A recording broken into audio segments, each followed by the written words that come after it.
সকল ফেরেশতাদেরকে যখন আল্লাহ বললেন আমি আদম বানাইছি, ইন্টারভিউতে আদম ভালো রেজাল্ট করছে, কথা বলেন ঠিক কিনা? আদমকে নিয়ে যখন আল্লাহ ফেরেশতাদের সামনে ইন্টারভিউ নিলেন, আল্লাহ পাক বললেন হে ফেরেশতারা আম্বিউনি বিআসমাই হাউলা ইন কুনতুম সাদিকিন। তোমরা তো মনে মনে বলেছিলে তোমরা অনেক জ্ঞানী, তোমরা অনেক জাননেওয়ালা, যদি তাই হয় তার বাস্তবায়ন করো, তার প্রমাণ দাও। আমি তো তোমাদের সামনে আদম সহ তোমাদের সমস্ত বস্তুর নাম শিখাইলাম, তোমরা যদি সত্যবাদী হয়ে থাকো তাইলে এই নামগুলো আমাকে শোনাও। একটা নামও শোনাইতে পারে নাই। একটা পর্যায়ে সারেন্ডার করলো আর বলল, ফেরেশতারা বলল ক্বালু সুবহানাকা লা ইলমা লানা ইল্লা মা আল্লামতানা ইন্নাকা আনতাল আলিমুল হাকীম। আল্লাহ আমাদের মনে নাই তুমি যা আমাদের শিক্ষা দিয়েছিলে আমরা সেগুলো ভুলে গেলাম। আল্লাহ পাক মাটির তৈরি আদমকে বললেন ইয়া আদম আম্বিউহুম বিআসমাইহিম। হে আদম, এই ক্লাসের মধ্যে তুমিও ছিলা, এরা তো পারে না, বস্তুগুলোর নাম বলতে পারে নাই, তুমি কি পারবা? হযরত আদম বললেন আল্লাহ আপনার যদি অনুমতি হয় আমি সবগুলোর নাম, প্রকার, কোন বস্তুটা দিয়ে কি কাজ নেওয়া হয় সবগুলো আমি আপনাকে শোনাই দেব। আর ভাইরা, আল্লাহ পাক রব্বুল আলামিনের তৈরি হযরত আদম, আল্লাহ পাকের সামনে প্রত্যেকটা বস্তুর নাম, তার দ্বারা কি কি কাজ নেওয়া হয়, তার কি কি প্রকার ছোট বড় সবগুলো এক বৈঠকে আল্লাহ পাকের দরবারে শুনিয়ে দিলেন। আদম খাকিজে হক আমুখতিল, আদমে খাকিজে হক আমুখতিল তাব হাফতাম আসমা ফুরুখতিল, তাব হাফতাম আসমা ফুরুখতিল। কবি ডাক দিয়া বলেন মাটির আদম ইলমে ওয়াহির নূরের দ্বারা গোটা সাত আসমানকে আলোকিত করে ফেরেশতাদেরকে পিছনে ফেলে এক নাম্বার স্থান অধিকার করে নিল। এবার আল্লাহ ফেরেশতাদেরকে বললেন আদম যেহেতু এক নাম্বার হয়েছে তাই আদমকে পুরস্কার দেওয়া লাগবে। পুরস্কার কি দেওয়া যায়? আল্লাহ পাক অর্ডার দিলেন আর বললেন ওয়াইয কুলনা লিল মালাইকাতি ইসজুদু লিআদম ফাসাজাদু ইল্লা ইবলিস। ফেরেশতাদেরকে অর্ডার দিতে দেরি হয়, ফেরেশতারা আদমকে সিজদা করতে দেরি হয় নাই, ইল্লা ইবলিস কে সিজদা দেয় নাই। লাল্লাযী বিবাক্কাতা মুবারাকাও ওয়া হুদাল লিল আলামিন। আল্লাহ বলেন পৃথিবীর মানুষেরা, পৃথিবীর মধ্যে সর্বপ্রথম যে ঘর আমি আল্লাহ বানাইছি এটা আমার জন্য নয়, তোমাদের ফায়দার জন্য।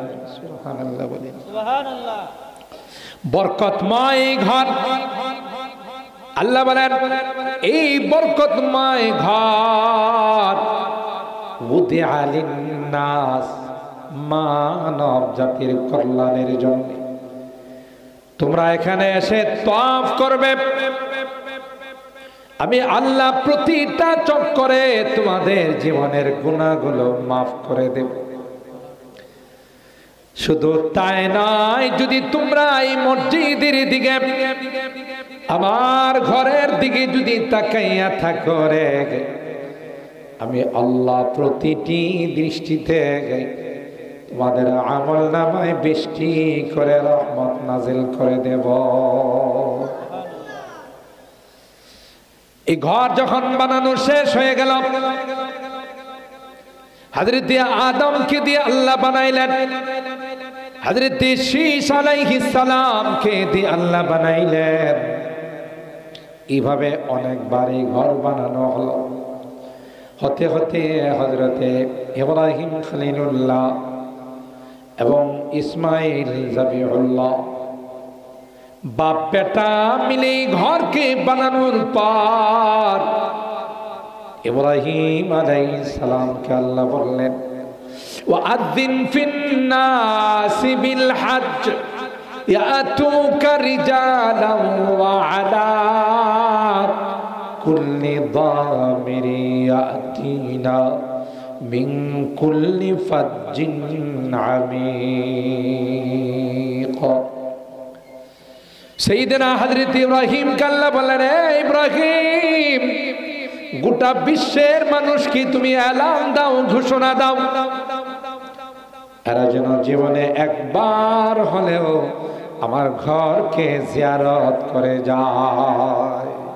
গোটা বিশ্বের মানুষ, তাফসীরের কিতাবে আসে ইব্রাহিম খলিলুল্লাহ খানায়ে কাবার সামনে দাঁড়ায় গোটা বিশ্বের মানুষকে এলান দিল, আওয়াজ দিল, ইয়া আইয়ুহান নাস ইন্নাল্লাহা বানা লাকুম বাইতান ওয়া আওজাবা আলাইকুমুল হজ্জ ফাআজিবু রাব্বাকুম ফালতাফাতা ইয়ামিনান ওয়া শিমালান ওয়া শারকান ওয়া গারবা।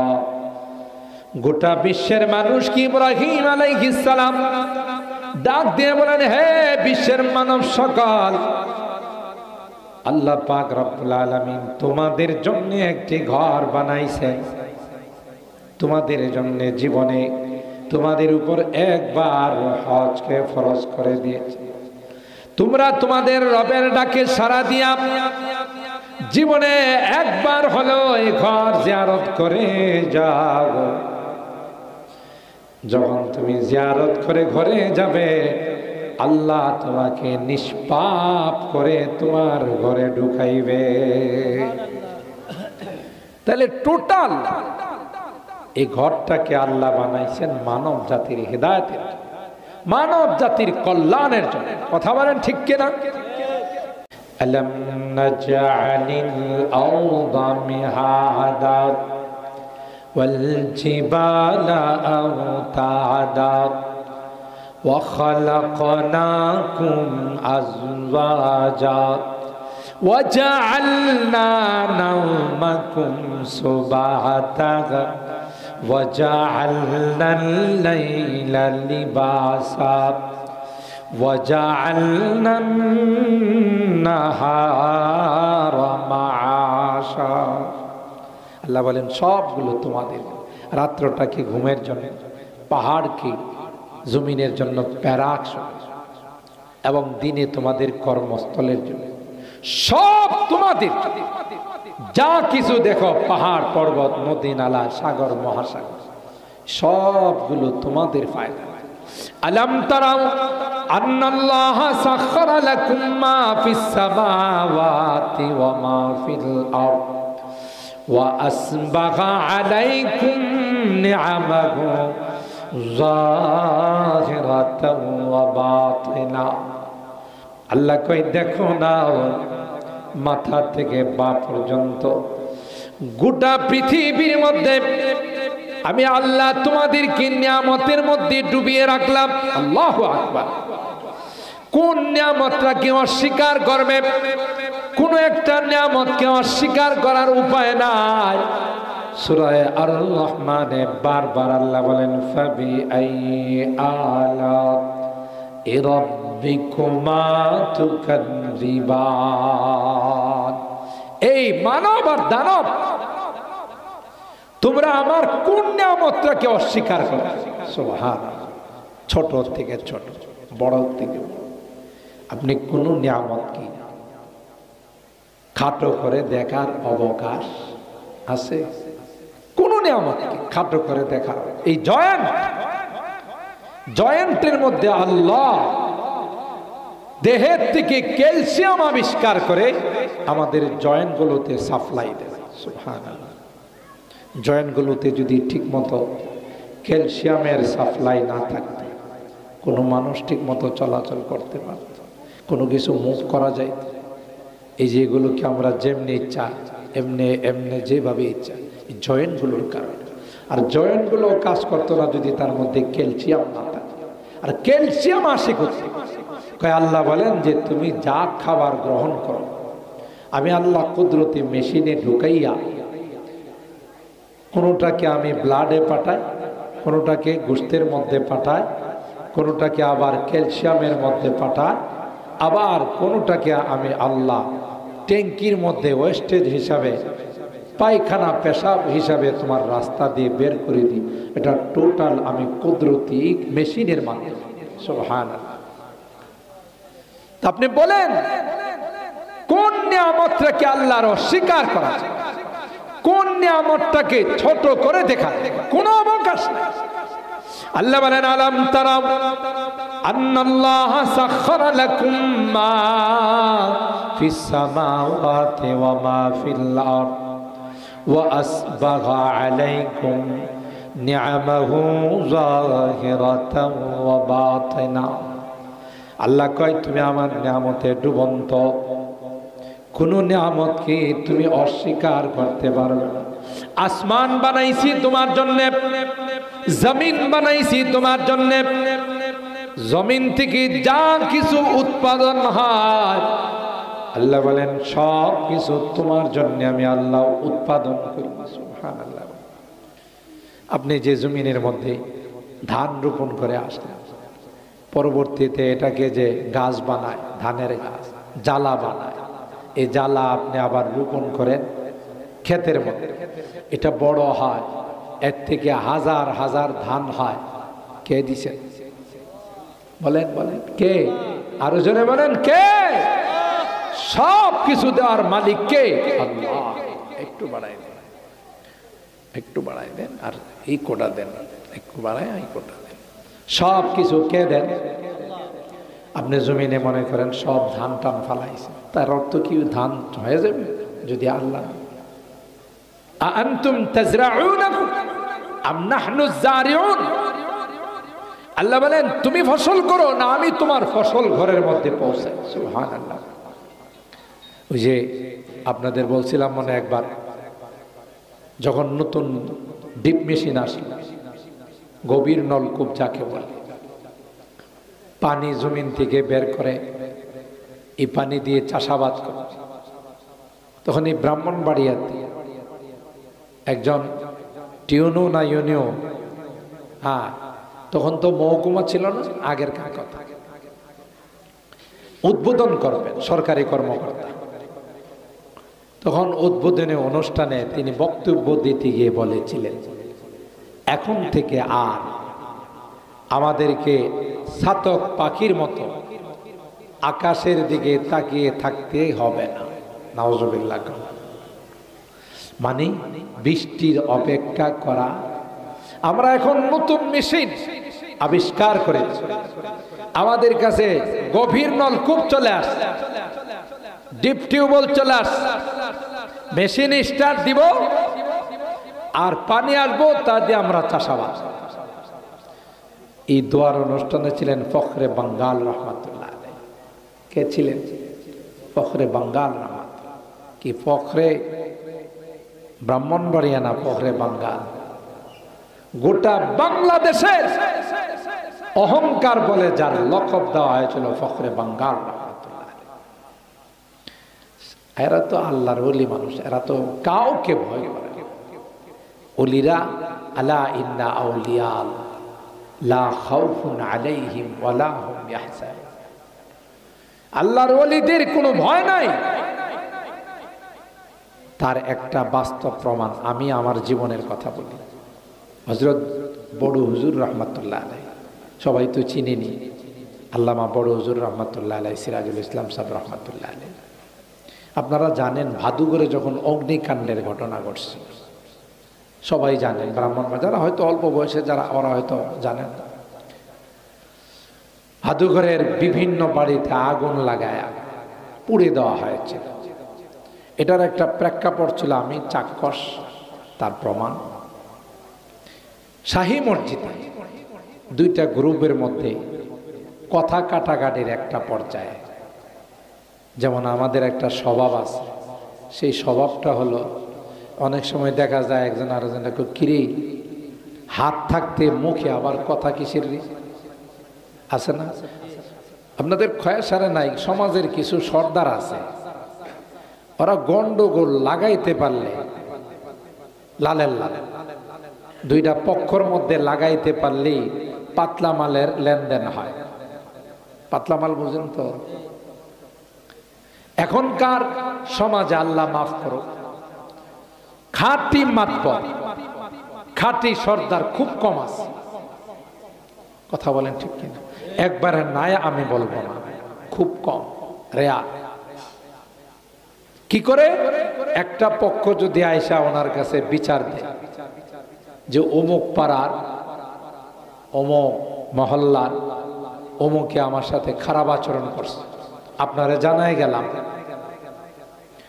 ওনার উচিত তাকে বুঝিয়ে দাও, যেহেতু উনি মুরব্বী মাতবর, যে ঠিক আছে, হ্যাঁ না হয় তুই কথা তোমার এই বইলেই ফালাইস, তুমি আর এটার প্রতিশোধ নিতে যাও না, গেলে এটা আগুন লাগবো, একটা দরবার গন্ডগোল বাইরে আসবে, দরকার।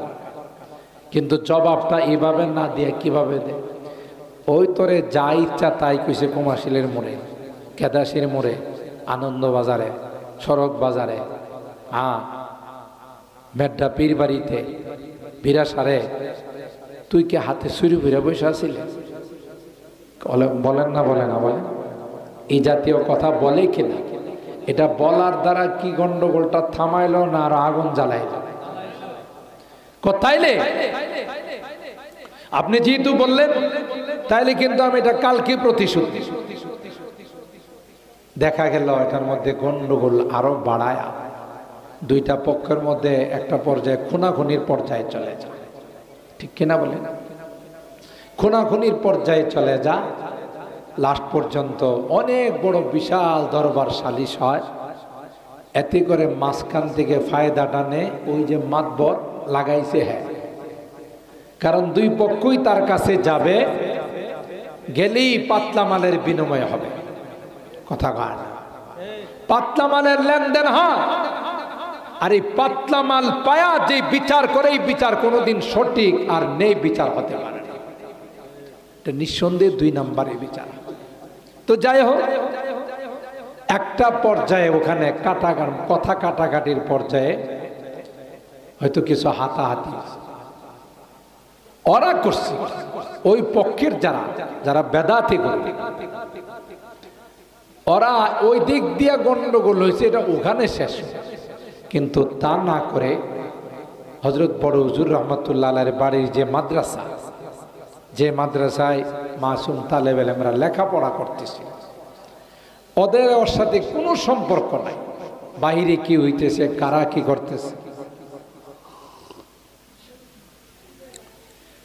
ওরা বড় বড় লাঠি নিয়ে আরো বিভিন্ন অস্ত্র শস্ত্র নিয়ে আইসা সুজা বড় হুজুর রহমতুল্লাহ আলাইহির বাড়ির মাদ্রাসার ছোট ছোট বাচ্চাদের উপর হামলা করছে, এদেরকে মারধর করছে, মসজিদের উপর হামলা করছে, মসজিদের ফ্যান ট্যান এগুলো সব ভেঙ্গে চুরমার করছে। যেমন আমরা টঙ্গীর ময়দানে কিছুদিন আগে, কয়েক বছর আগে দেখছি 18 সনে একটা গ্রুপ, তারা করছে কি, ওই ময়দানে গিয়ে যারা ময়দানে ইবাদত বন্দেগী করতেছিল, সুষ্ঠুভাবে ওখানে কাজ করতেছিল, তাদের উপর আঘাত করে তাদেরকে অকথ্যভাবে নির্যাতন করলো, মারধর করলো। একটা পর্যায়ে ওখানকার মাটির যে মাদ্রাসা আছে, হিফসখানা, ওখানে কচি কাঁচা বাচ্চারা লেখাপড়া করে, মাসুম বাচ্চা। ওদের উপরও তারা মারধর চালায়, ওদেরকে ভয় দেখায়, তোরাগ নদীর মধ্যে তাদেরকে ফেলে দেয়, এই ছোট ছোট বাচ্চাগুলো। তো এই যে হিংসা, হিংসা যারা করে এরা কখনো সফল হয়।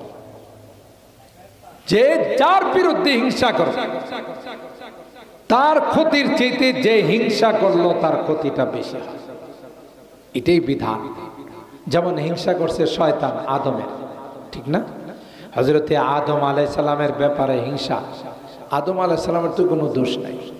আদম আলাইহিস সালামকে জান্নাতে থাকতে কে বলছেন? হাওয়া আলাইহিস সালামকে জান্নাতে বসবাস করতে কে বলছেন? উসকুন আনতা ওয়া যাওজুকাল জান্নাত ওয়া কুলা মিনহা রাগাদান হাইসু শি'তুমা ওয়া লা তাকরাবা হাযিহিশ শাজারা ফাতাকুনা মিন। সকল ফেরেশতাদেরকে যখন আল্লাহ বললেন আমি আদম বানাইছি, ইন্টারভিউতে আদম ভালো রেজাল্ট করছে, কথা বলেন ঠিক কিনা? আদমকে নিয়ে যখন আল্লাহ ফেরেশতাদের সামনে ইন্টারভিউ নিলেন, আল্লাহ পাক বললেন হে ফেরেশতারা আম্বিউনি বিআসমাই হাউলা ইন কুনতুম সাদিকিন। তোমরা তো মনে মনে বলেছিলে তোমরা অনেক জ্ঞানী, তোমরা অনেক জাননেওয়ালা, যদি তাই হয় তার বাস্তবায়ন করো, তার প্রমাণ দাও। আমি তো তোমাদের সামনে আদম সহ তোমাদের সমস্ত বস্তুর নাম শিখাইলাম, তোমরা যদি সত্যবাদী হয়ে থাকো তাইলে এই নামগুলো আমাকে শোনাও। একটা নামও শোনাইতে পারে নাই।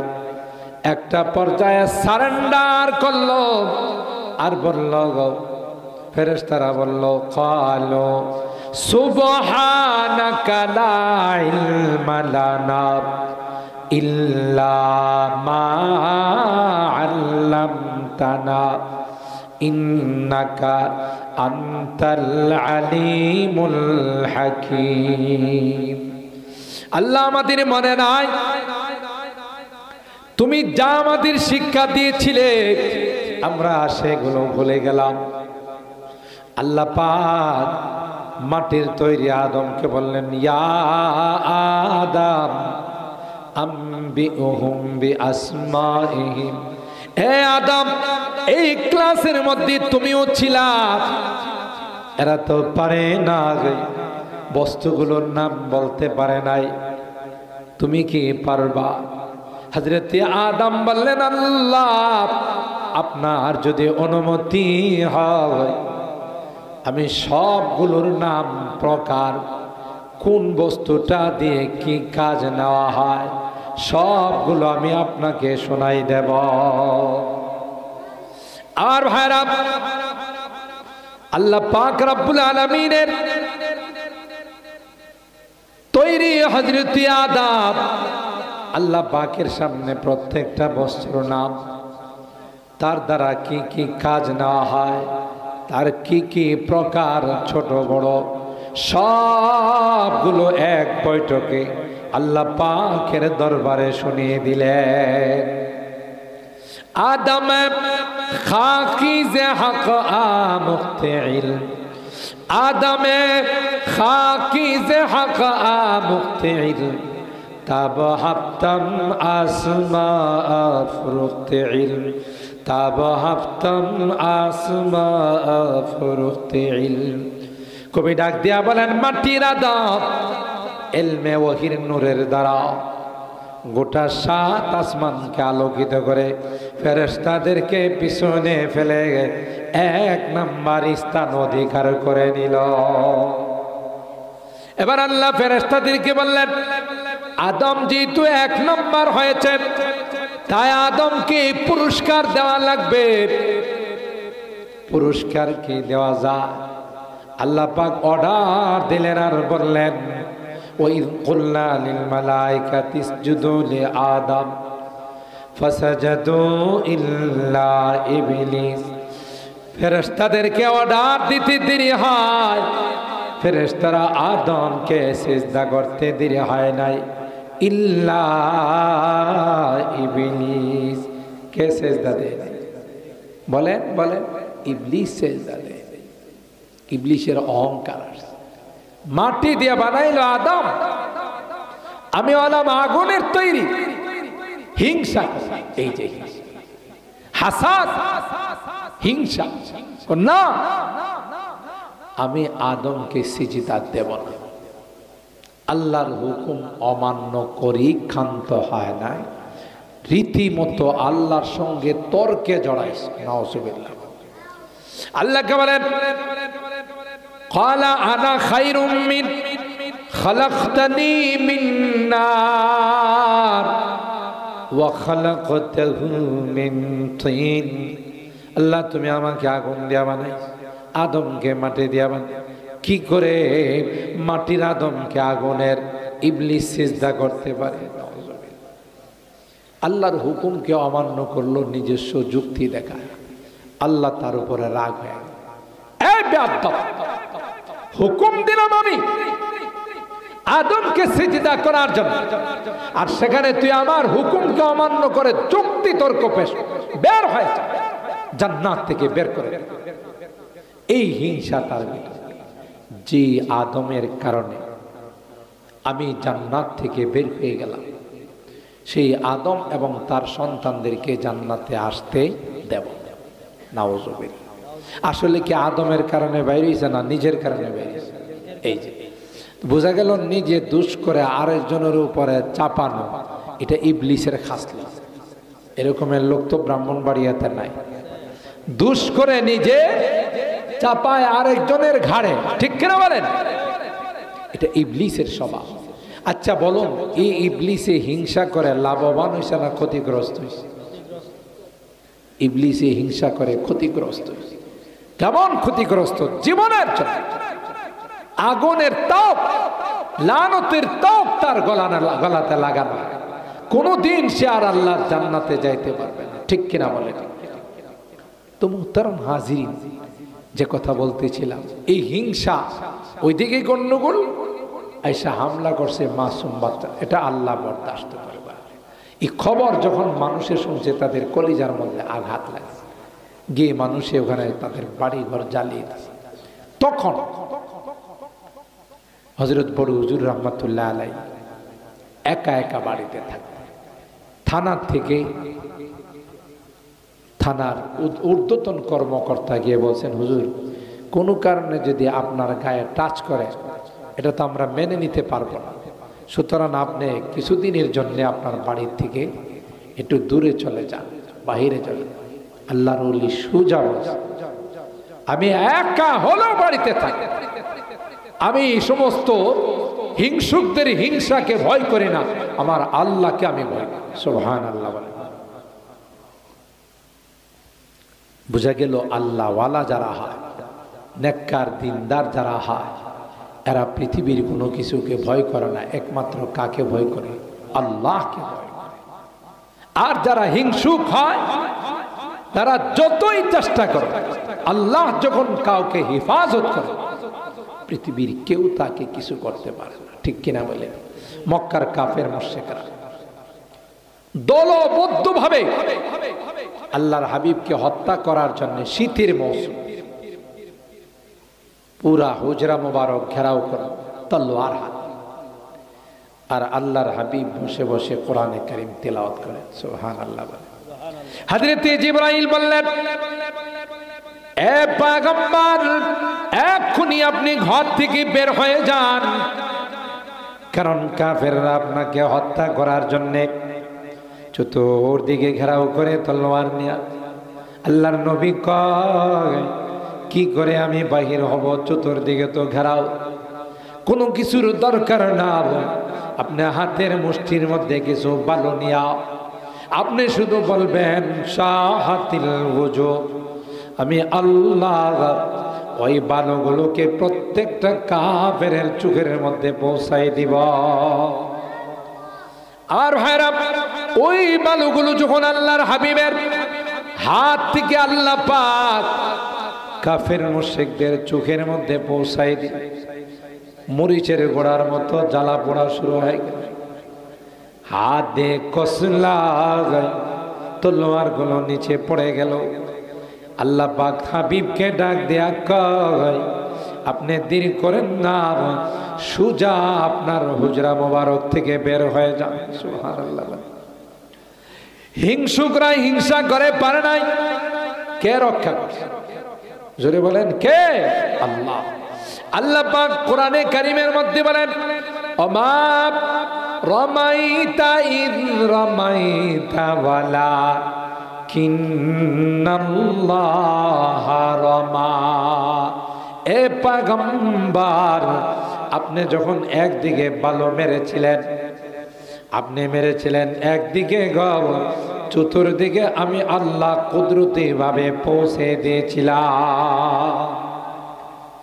পারে নাই, হিংসা করে ষড়যন্ত্র করে আল্লাহর হাবিবকে এবং তার মিশনকে থামাইতে পারে না।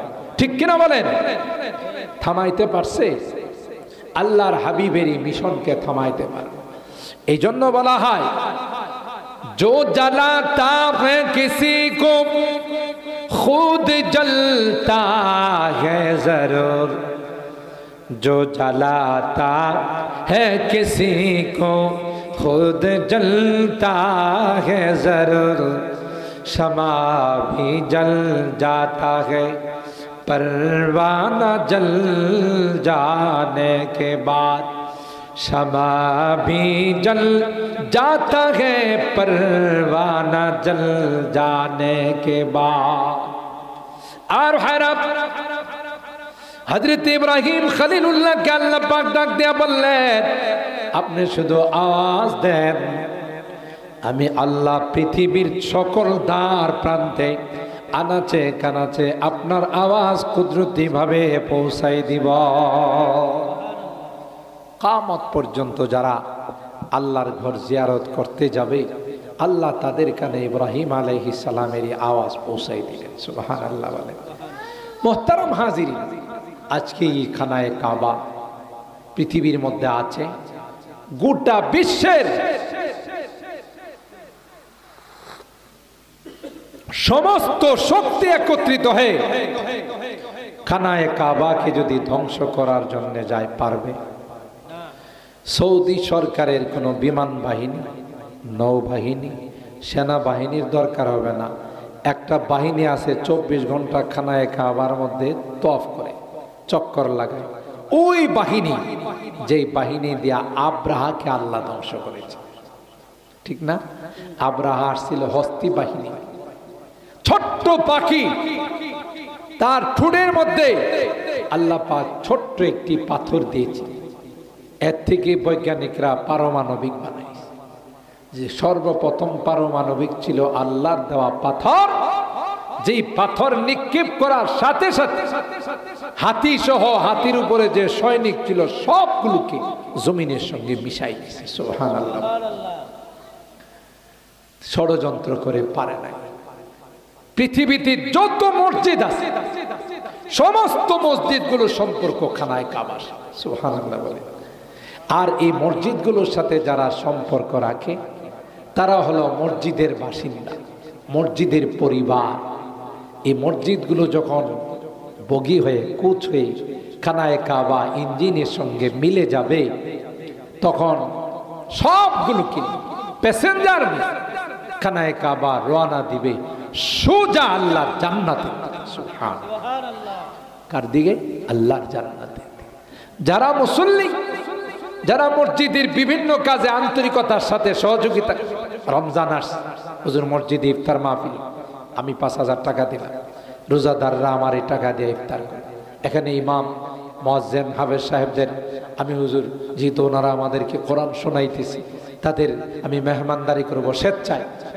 এই বিষয়ে যখনই আন্তরিকতার সাথে মসজিদের সাথে কলব দিয়ে সম্পর্ক রাখবে, আল্লাহ বলেন এরা হয়ে গেল আমার মসজিদের বাসিন্দা। সুবহানাল্লাহ। আর কিয়ামতের কঠিন ময়দানে এই মসজিদ তার প্যাসেঞ্জারদেরকে, বাসিন্দাদেরকে সুজা রওনা দিবে আল্লাহর জান্নাতে। আল্লাহু আকবার। মুহতারাম হাজিরিন, তাই আমি যে কথা বলতেছিলাম যে আসমান আর জমিন আল্লাহ পাক কাদের জন্য বানাইছেন? আমাদের জন্য। এবং এই যে ভাষার পরিবর্তন, রঙের পরিবর্তন, মানুষের কালচারের পরিবর্তন, এটা আল্লাহর পক্ষ থেকে। সুবহানাল্লাহ। আমরা মাতৃভাষা আমাদের বাংলা, সৌদিদের মাতৃভাষা আরবি, ঠিক না? মিডল ইস্টে যারা আছে, পাকিস্তানিদের মাতৃভাষা উর্দু, ইন্ডিয়ানদের মাতৃভাষা হিন্দি, তাই না? এটি কি নরেন্দ্র মোদী হিন্দি ভাষা বানাইছে? পাকিস্তানের সরকার উর্দু ভাষা বানাইছে। বাংলাদেশের শেখ মুজিব কি বাংলা ভাষা বানাইছে? কথা কার? বরং এই ভাষা কে দিছে? আল্লাহ বলেন ওয়াখতিলাফু আলসিনাতিকুম ওয়া আলওয়ানিকুম, তোমাদের ভাষার পরিবর্তন, তোমাদের রঙের পরিবর্তন। যেমনি ভাবে আমি আল্লাহ আসমান আর জমিন বানাইছি, পৃথিবীর মানুষের জন্য ভাষাগুলো আমি আল্লাহ বানাইছি। তোমরা যে বাংলা ভাষায় কথা বলো, বাংলাদেশে জন্মাইছো তাই বাংলা ভাষা দিয়ে কথা বলো। সৌদি আরবে জন্মাইলে আরবি ভাষা দিয়ে কথা বলো, পাকিস্তানে জন্ম নিলে উর্দু ভাষা, ইন্ডিয়াতে জন্ম নিলে হিন্দি ভাষা। আল্লাহ কয় পৃথিবীর মধ্যে যত ভাষা, এই সবগুলো ভাষা আমি আল্লাহর সৃষ্টি। আরো মজার ব্যাপার, হযরতে আদমকে যখন আল্লাহ বানাইলেন, যে ঘটনা একটু আগে বললাম, বানায়া যখন আল্লাহ বললেন আদম প্রত্যেকটা জিনিসের নাম বলে দাও, হযরতে আদম কখনো জিনিসগুলোর নাম আরবিতে বলে, কখনো ইংলিশে বলে, কখনো ফার্সিতে বলে, কখনো উর্দুতে বলে, কখনো হিন্দিতে বলে। সুবহানাল্লাহ বলে। যে কয়টা ভাষা হযরতে আদম আল্লাহর দরবারে উপস্থাপন করেছিলেন, আল্লাহ ডাক দেয়া কয় আদম এই প্রত্যেকটা ভাষায় তোমার সন্তানদের ভাষা। তাহলে বোঝা গেল বাবা আমাদের বাংলা ভাষা তো আল্লাহর কাছে কথা কইছেন। সুবহানাল্লাহ। ইংরেজি ভাষায়, আরবি ভাষায়। তাইলে আন্তর্জাতিক মাতৃভাষা দিবস আসলে আমরা যে সিস্টেমে এটাকে পালন করি, আজকের আলোচনার দ্বারা যেহেতু আল্লাহ পাকের কুদরতি নিদর্শন, এই ভাষা আন্তর্জাতিক মাতৃভাষা দিবস আসলে প্রত্যেকটা মানুষের জন্য, বিশেষ করে আমরা যারা বাংলাদেশি, আমাদের জন্য উচিত 2 রাকাত নামাজ পড়ে আল্লাহর কাছে সালাতুশ শুকর, যে আল্লাহ আমাকে তুমি বাংলা ভাষায় কথা বলাইতেছো, আমাকে কথা বলার বাক শক্তি দান করছো। অনেকে তো ইচ্ছা করলেও কথা বলতে পারে, বোবারা পারে, এই জন্য সালাতুশ শুকর আদায় করে। কিন্তু আমরা যে সিস্টেমে যারা ভাষার জন্য আন্দোলন করছে, শাহাদত বরণ করছে, তাদের নামে গান বানাইছে। আচ্ছা বলুন, এরা জান দিয়ে এই ভাষাকে আন্তর্জাতিক ভাষার মান দিয়ে চলে গেছে, এদের নামে গান গাইলে কি কোনো লাভ? এরা এখন যে জগতে আছে, এই জগতে গানের কি কোনো হাদিয়া দেওয়া যায়? বরং এদের আত্মার মাগফিরাতের জন্য 3 বার কুল হুয়াল্লাহ শরীফ পড়ে আল্লাহর কাছে দোয়া করলে তাদের আত্মা শান্তি পাবে। ঠিক কিনা বলেন? আমার উদ্দেশ্য এটাই ছিল যে আল্লাহ পাকের এই সকল কুদরতি নিদর্শনগুলো নিয়ে বিভিন্ন আয়াত আল্লাহ আমাদেরকে চিন্তা করার জন্য, ফিকির করার জন্য, যে তোমাদেরকে একটা চিন্তা শক্তি দিয়ে, চিন্তা চেতনা দিয়ে, তোমরা এগুলো দিয়ে তোমরা আমাকে গবেষণা করো, আমার কুদরতি নিদর্শনগুলোকে গবেষণা করো। কি হবে ফলাফল? ফলাফল তখন তোমাদের অন্তরে আমার আজমত, আমার বড়ত্ব বসবে। তাই তোমরা আমার হুকুমের বাহিরে চলবে না। ঠিক কিনা বলে? আল্লাহ তাআলা আমাদেরকে আল্লাহর কুদরতি নিদর্শন গবেষণা করার, আসমান আর জমিনের সৃষ্টি নিয়ে আমাদেরকে ফিকির করার এবং আল্লাহর বড়ত্ব অন্তরে ঢুকানোর এবং এর অনুধাবন করে আমাদেরকে আল্লাহর হুকুম আহকামগুলো গোটা জিন্দিগিতে মানার, আল্লাহর ঘর মসজিদের সাথে সম্পর্ক রাখার, নবীর ঘর মাদ্রাসার সাথে, মাদ্রাসার থেকে যারা বের হয় নায়েবে রাসূল ওয়ারাসাতুল আম্বিয়া উলামায়ে কেরামদেরকে অন্তর দিয়া মহব্বত করার তৌফিক দান করুন, আমিন বলুন। আর জোরে বলুন আমিন। আমরা যেন আজীবন তাদের সাথে সম্পর্ক রেখে মহব্বত রেখে আমরা দুনিয়া থেকে বিদায় নিতে পারি। আল্লাহ আমাদের সবাইকে তৌফিক দান করুন। সম্মানিত শুধু আমি আপনাদেরকে মোবারকবাদ জানাই, ধন্যবাদ জানাই। প্রতি বছর আপনারা খয়াসার মসজিদকে কেন্দ্র করে এবং এই খয়াসারের যুবকরা অত্যন্ত সুন্দরভাবে এই আয়োজন করে থাকেন, আমাকেও স্মরণ করেন। আমিও চেষ্টা করি আপনাদেরকে একটু সময় দেওয়ার জন্য। আপনাদের মসজিদের ইমাম হযরত মাওলানা হাফেজ সাদেক সাহেব খুব মহব্বতের মানুষ, ছোটোকাল থেকে আমাদেরকে মহব্বত করেন। সেই হিসাবে যদিও একটু সময় পাইলেই আমি চেষ্টা করি আপনাদের এই দাওয়াতে সাড়া দেওয়ার জন্য, আসার জন্য। ব্যস্ততা অনেক বেশি, যে কারণে হয়তো ঠিকঠাক মতো আসতে পারেন, আপনাদের কষ্ট হয়। তারপরেও আপনাদের সামনে উপস্থিত হয়ে আপনাদের এই হৃদয়ে নেংড়ানো ভালোবাসা, মহব্বত, আর এটাই কিয়ামতের ময়দানে থাকবে। দ্বীনের জন্য, ইসলামের জন্য একজন আরেকজনকে ভালোবাসবে, এই দুইজনকে আল্লাহ তাআলা আরশে আজিমের নিচে ছায়া দিবেন। সুবহানাল্লাহ। আল্লাহ আমাদের এই মাহফিলকে কবুল করুন। যারা এই মাহফিলের সাথে জড়িত, পরামর্শ দিয়ে, টাকা পয়সা দিয়ে, শ্রম দিয়ে, আমার এই যুবকরা, প্রত্যেকটা বড় বড় মাহফিল বাংলাদেশে এখন হচ্ছে যুবকদের উদ্যোগ। আর এই যুবকরা কি করতে না পারে? যুবকরা কায়া পাল্টাই দিতে পারে, কথা কয় না।